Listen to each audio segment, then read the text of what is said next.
Your next comic is one of my neighbors. She lives in Warren. Please give it up for Diane Young.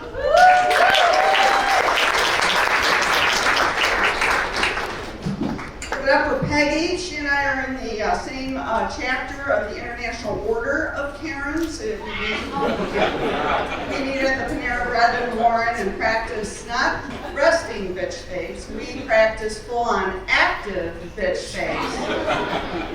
We don't want any confusion. I learned the other day that not everyone knows what the reference is for a Karen. I was kind of shocked.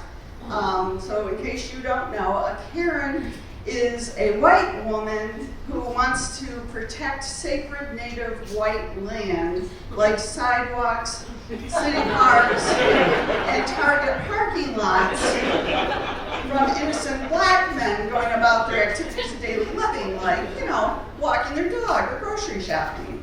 So that's a Karen. Language is constantly changing. I mean, we used to just call them fucking bitches, but do I have any stay-at-home moms here in the audience, or women that stayed at home? Okay, good job. I told my husband the other day that I was ready to become a stay-at-home mom, and he's like, sweetheart, the kids moved out a few years ago. I'm like, I know, the little parasites are gone. I'm ready to come home and embrace the trad wife aesthetic. I'm gonna pour myself a glass of rosé, light some candles, throw a frozen lasagna in the oven like I'm Martha Stewart on edibles. I'm gonna watch HGTV like I'm studying for an exam. I'm gonna be like, gonna practice my big reveal face. Shiplap again! and then we're gonna watch House Hunters. Hours and hours of House Hunters. For 29 minutes of the 30-minute episode, we pretend that the man has anything to say in what house that they're going to live in. That's the lifestyle for me. When my kids were little, my husband was a stay-at-home dad for a few years, which was wonderful. I was traveling a lot. It was great. But the bar is very different, just so you know, for stay-at-home dads than it is for stay-at-home moms. If he showed up at the PTA meeting with store-bought cupcakes from Kroger, the women would be like, isn't that nice? Mr. Young brought store-bought cupcakes from Kroger. If I showed up at the meeting with store-bought cupcakes from Kroger, they'd be like, you fucking cunt! Don't you love your children enough to make homemade baked goods? Just warning you, it's happening. I read the other day that the government wants us to start having bigger families, like it's 1947, and we're just pushing out future taxpayers for them like they're toaster strudels. What they don't understand is why people used to have bigger families. It's not because they loved kids, it's because they didn't know how many were going to make it. They didn't raise families, they released us like butterflies or stray cats or drunk 2 a.m. tweets. We would just roam around with these feral packs of kids up and down the street riding our big wheels into ongoing traffic like we had a death wish and a direct line to Jesus. We were climbing trees and jumping off of sheds and throwing shit at each other like we were auditioning for Jackass, the preschool edition.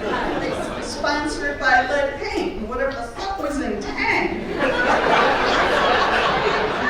And our parents gave two shits about us.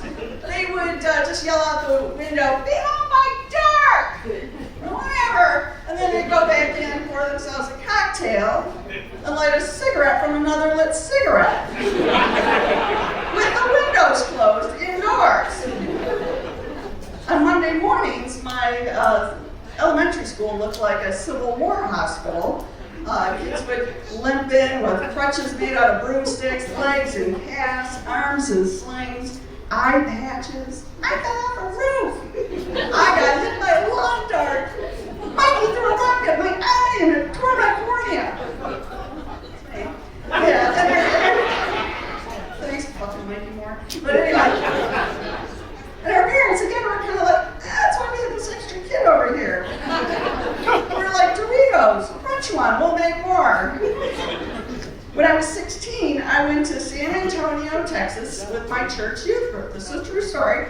I was gone 3 days before my dad turned to my mom and said, hey, what's her name? My mom's like, Texas. He's like, Texas? He had no idea that I was gone 3 days. Hadn't even thought about me.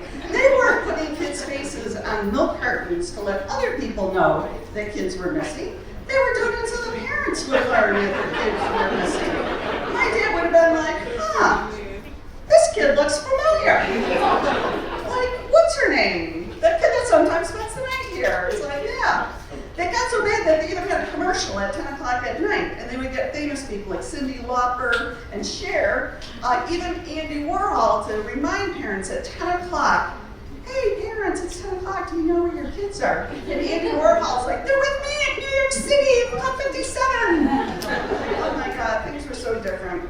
And I know that I look soft, but I was raised feral. I can trap a possum with a laundry basket.